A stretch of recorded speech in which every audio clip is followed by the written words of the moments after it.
morning and happy Thursday. Guys, it's Thursday, June 14th, 2018. You're watching the Daily Mix TV by hillSTORY Marketing.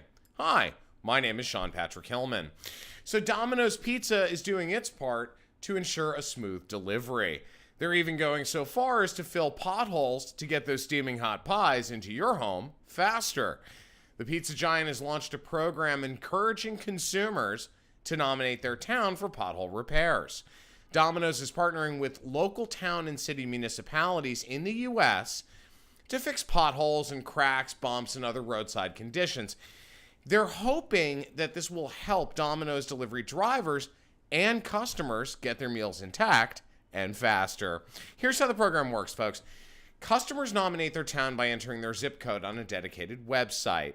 Selected towns receive a paving grant from Domino's that will be used to repair the local roads.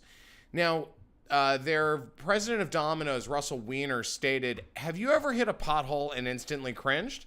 We know that feeling is heightened when you're bringing home a carryout order from your local Domino's store." Domino's will provide grants up to 20 towns. So the company's already received thousands of entries, and they're going to continue taking nominations for the next 3 months, according to a spokeswoman of the company. Now, Domino's has already done this, though. They've already worked alongside 4 municipalities to help repair roads in places like Bartonville, Texas, Milford, Delaware, Athens, Georgia, and Burbank, California, according to a report released by Domino's to their shareholders. Now, I bring this up because it's activities like this that can make all the difference in the world to a brand, especially when you're thinking about the DNA of Domino's. In all honesty, think about this. In the 80s, they were the ones who pushed the 30 minutes or less or it's free, right? That was their whole mantra. That was their shtick, and they stuck to it until, of course, somebody got sued because, drivers were being unsafe and trying to get, into that 30-minute limit. Otherwise, they end up having to pay for it and so on and so forth. My whole point in all of this is the DNA of Domino's is about delivery, convenience, and customer service. So for them to take the initiative to fill potholes and those kinds of things, because it's the method by which they deliver, is very smart. So I, personally, and if anybody at Domino's is listening, personally, can you guys please come and fix New York City's potholes? Because Lord knows the current administration in City Hall can't get their act together.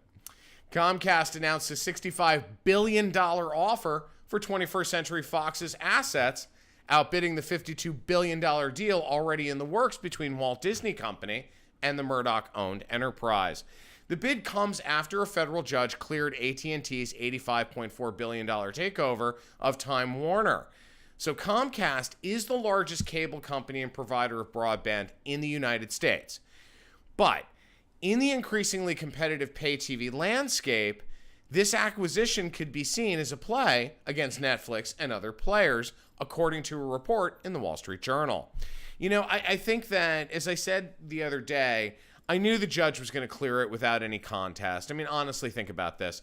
There wasn't any antitrust issue in this. This is a whole bunch of people politically pandering to try and get votes and all of those kinds of things. This had nothing to do with business.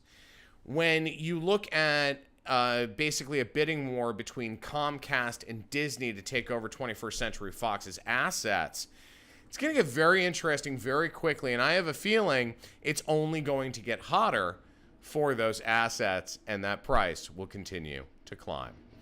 LIQS, L-I-Q-S, a prepackaged spirits-based shot brand, is expanding into wine-based shots, targeting on- and off-premise locations without a license to sell spirits. The new 15% alcohol by volume LIQS shots will be available in 2 flavors, margarita and kamikaze, and they are made using a citrus-based wine, fruit juice, and other natural flavors. Now, the new wine-based shots will launch in 16 states in July, with 3-shot sleeves retailing at a suggested price of $7. This space, this category within the spirits, and wine business, is absolutely on fire. I mean, you think about there are 2 competitors that showed up on Shark Tank with single wine glass serve products that they were trying to get funded. I believe both of them were funded on Shark Tank.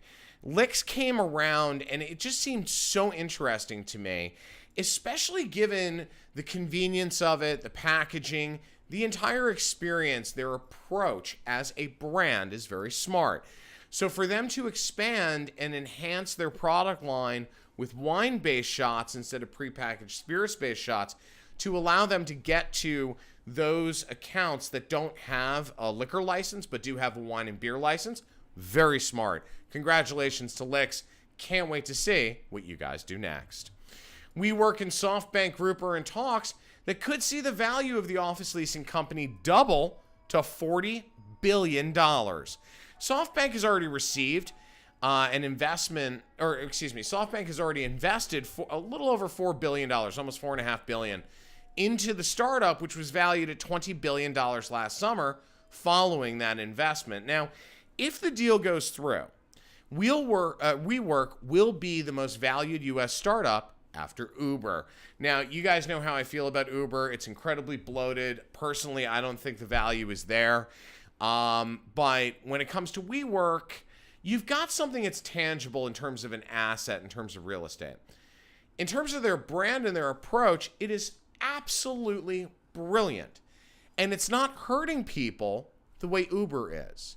Now, most of WeWork's investors really do believe that the company is reshaping the global office market, giving up, allowing companies to give up long-term leases and deal in more flexible terms for today's business environment. So I'm excited to see how WeWork continues to spin and what happens in terms of their development. My name is Sean Patrick Hillman. I'm the CEO of hillSTORY Marketing. I'm also the editor-in-chief of the Daily Mix TV. Have a great rest of your Thursday, guys. We'll see you tomorrow on Friday.